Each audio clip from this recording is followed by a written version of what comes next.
Life is filled with moments of uncertainty, and finding the inner strength to handle these moments can be difficult.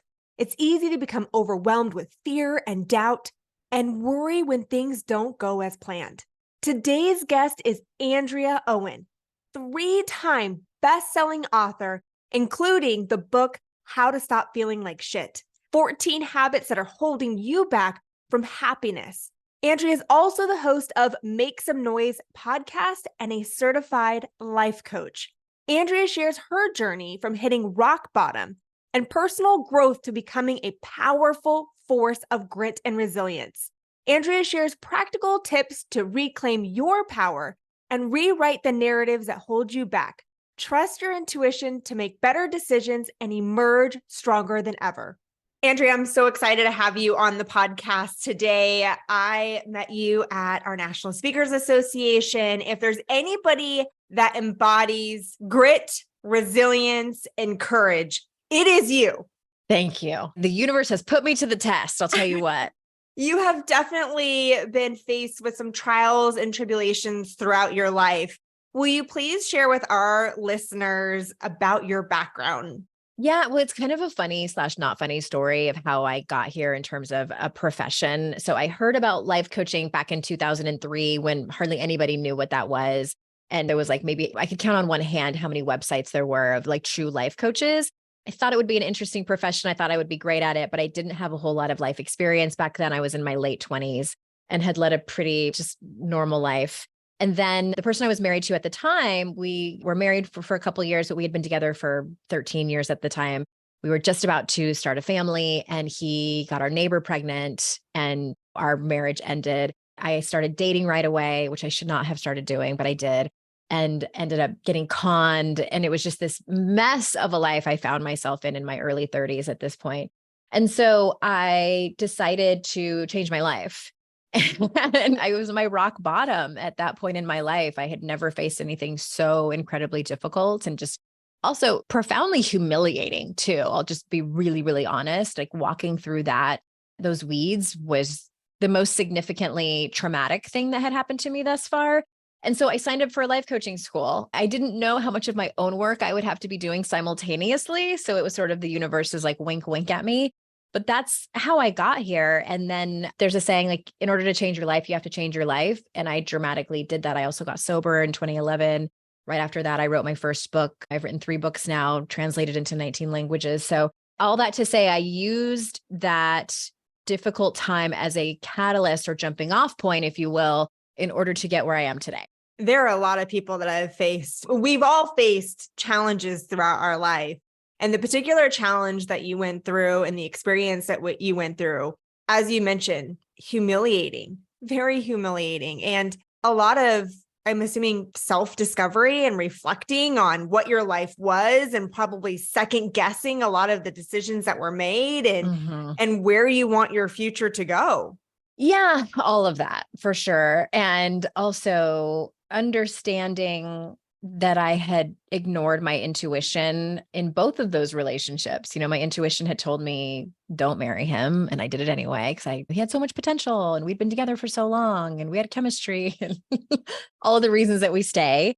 And in that second relationship where I got conned on the first date, my intuition said, something's not right here. And I kept seeing him anyway, because I was desperate for love and validation and attention. And so on the other side of that, I realized I was self-abandoning, which is a whole nother conversation for another, maybe another podcast.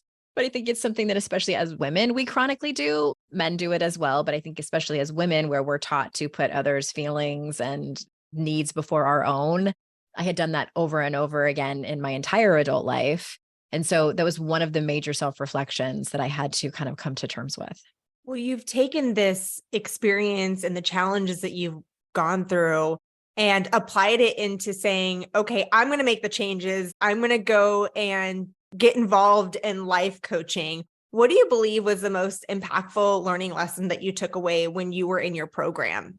Oh my gosh, there was a couple of them. So I can't pick just one. So I'm going to say 2. The first one was when I learned about negative self-talk. I mean, I'm sure a lot of your listeners are well aware of that if they run in the circles of personal growth and personal development. But I remember the moment I was sitting there in the training Like looking around at everybody, like, did y'all just hear that?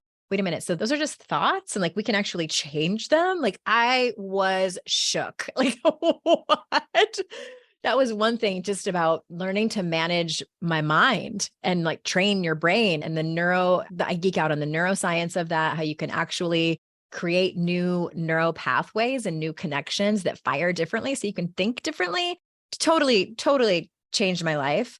And also just the tool of curiosity. I like to be right. I like certainty as other humans do. I'm sure everyone listening is like nodding their head, like, yeah, it feels good and safe to feel certain and right. But especially as a coach, if I'm facilitating a coaching conversation, I don't have all the answers. And I certainly don't have the answers that are my clients. And so it's just remaining open and curious. Like, I wonder about this, or what if it was another way, or what are our options here? Let's look at all the options and the ways that things could go. Curiosity, I think, is such a catalyst for, if nothing else, self-awareness. And at best, it's a catalyst for positive change. And I'm going to stop there because I could go on and on, but those are like my two biggest main, like favorites. Well, some key areas I heard you hone in on is being very in tune to that intuition and seeing the red flags when they're there and not ignoring them. In real time. In real time, exactly. And that could be in a relationship that we're possibly entering in, an existing relationship that we're in, an intimate relationship. I also see that in the workplace as well. If you're in an interview and your intuition is saying there's just something not right, resonated about the values of the organization or the hiring manager, if it's just not clicking, listen to it. Yeah. Or the interview process, or just even like, without sounding too woo-woo, but like the energy of the building or the energy of the people that you walked by when you were going to the HR office, like it could be a multitude of things. Absolutely. And then also you talked about that negative self-talk. And again, we hear a lot about mindset. You and I were talking about this before we jumped on. And there's a lot of talk about mindset, but being very specific about that negative self-talk. And that was actually what I learned in cognitive psychology when I was working towards my psychology degree, was cognitive psychology and neurolinguistics. And as you mentioned, changing the neural pathways so that it's changing our perception of ourselves, but also other people as well. True. I have found that the less critical and judgmental I am with myself opens up for more compassion and empathy and understanding for other people. I try to live by the notion that people are doing the best that they can with what they have. And that doesn't necessarily mean that I let people off the hook for behaving terribly. It means that more boundaries need to be set, but it allows me to have so much more joy and understanding and just relief in my life.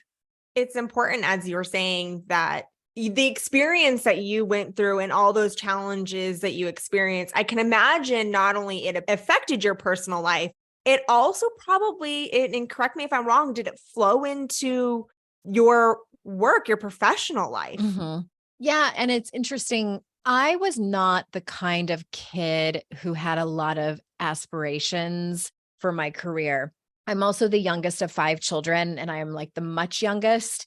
So I was a second marriage baby, and my parents were older, and I love my parents. They were fantastic. They did a great job raising me. And at the same time, it was kind of like, good luck with life.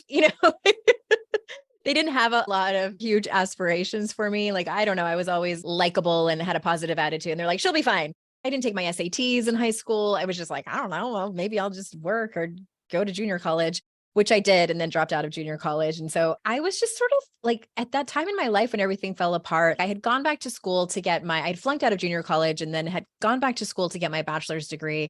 But I was still kind of like, like, I don't know what I'm going to do. Like, I like exercise. Maybe I'll be a personal trainer, which my undergrad is in exercise physiology, which I love. But it truly forced me to, and I can only speak from my experience as a woman, for the sake of being totally transparent, I bought into the guise that, well, if all else fails, a man will probably save me. Like, that was, I hate to admit it, like the feminist in me is like, it just was what I believed. And so for the first time, I was like, oh, I need to learn how to take care of myself. And that is both personally and professionally and financially. And so it was a hard lesson, but one also, I want to say this because I think some people might resonate with it. I felt largely underestimated by the people around me, by my family. I don't know if it's part of like being the youngest child of like, oh, Andrea's still a little kid. Like we all need to take care of her. And I think people felt sorry for me for where I was at, but I used that feeling of being underestimated as fuel, as a catalyst. I was like, I'm about to light my life on fire in the best possible way. And so I did it. I graduated with honors with my degree in exercise physiology. I finished my life coaching certification. I went on to get additional certifications. And then here I am, 3 books later, 19 translations, and I'm doing okay. I would say you're definitely doing okay, and more than it sounds like most people expected of you, which Yeah. in a lot of ways can be a blessing because you're only going to go upward from there. Right. And add to your success too, you do have a podcast with millions of downloads, which I had the honor of being on. So share your Yes, you podcast were. with us as well. It's Make Some Noise with Andrea Owen. We have up to about 550 episodes now, and it's wherever you listen to podcasts. You talked a little bit about our perception of possibly how we're going to be taken care of in life. Mhm. And you have this perception, you were raised by amazing parents, but going into well, if all else fails, I'll find a man that's going to help me. Who's going to save me? Who's going to swoop in on his white horse? Mhm. Wouldn't that be nice? Which is interesting because I was on that flip side of it. I was raised by a single mom who, when my mom first started out, she was a single mom getting her bachelor's degree, serving at a restaurant, and really starting from nothing. We shopped at thrift stores. Most of my clothes for school were on layaway. And I was raised with this mindset of if you want to succeed in life, you got to do it yourself.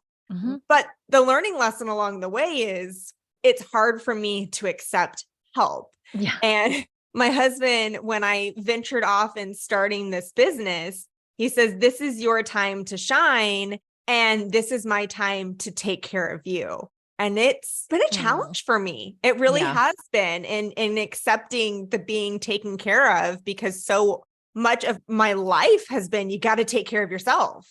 Yeah, it's interesting. I think what jumps out at me the most with just this conversation of how much we underestimate how our upbringing impacts our adult life. I'm a big fan of therapy.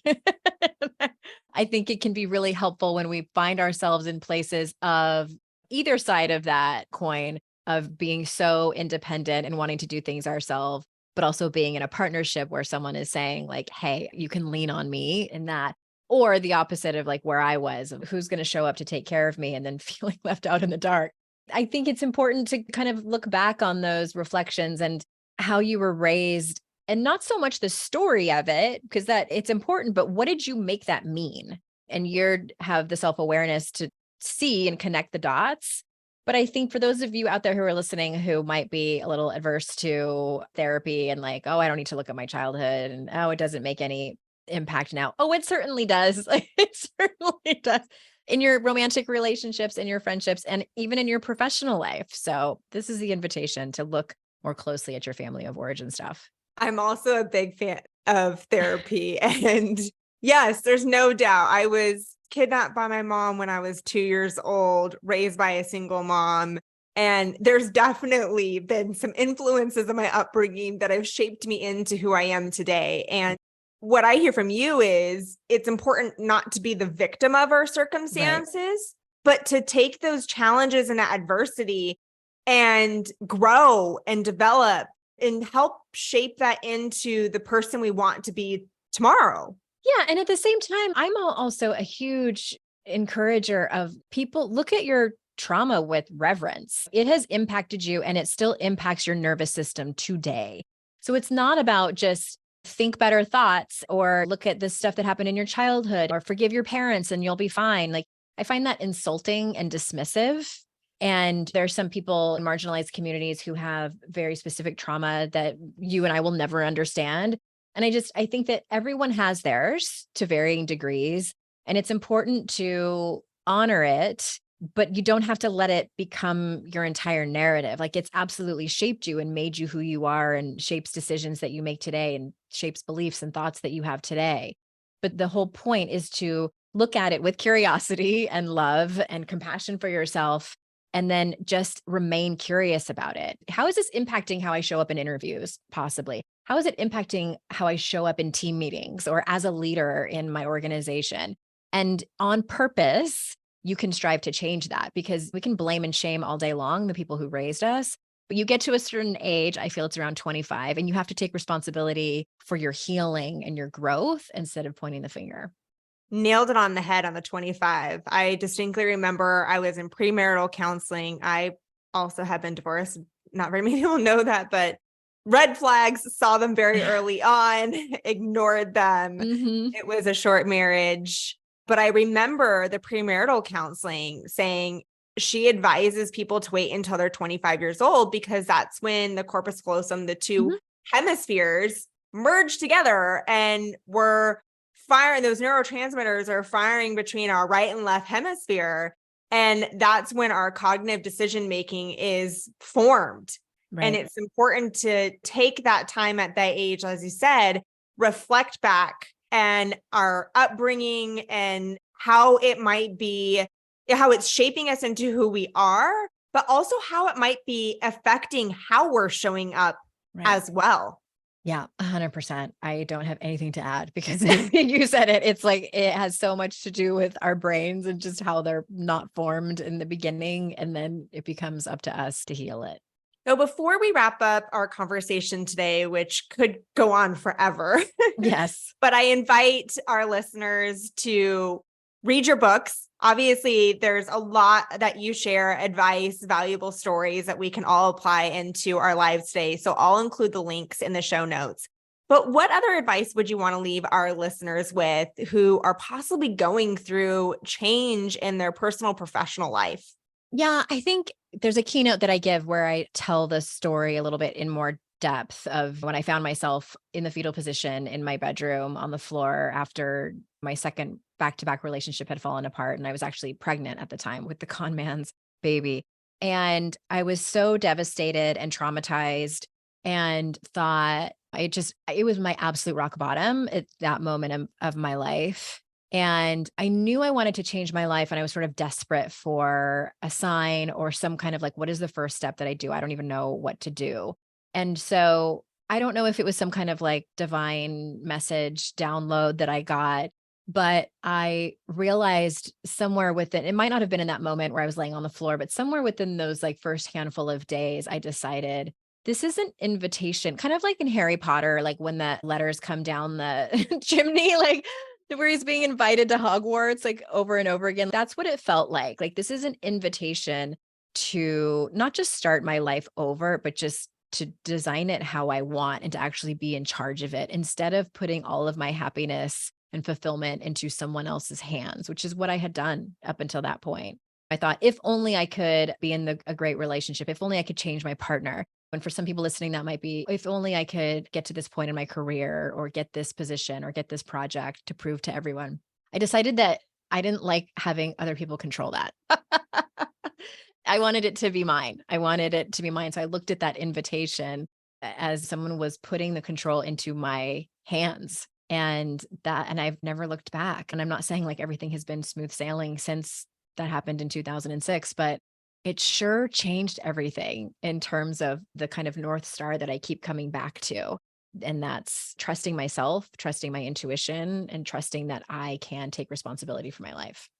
That's a mic drop moment. Thanks. That's a mic drop moment.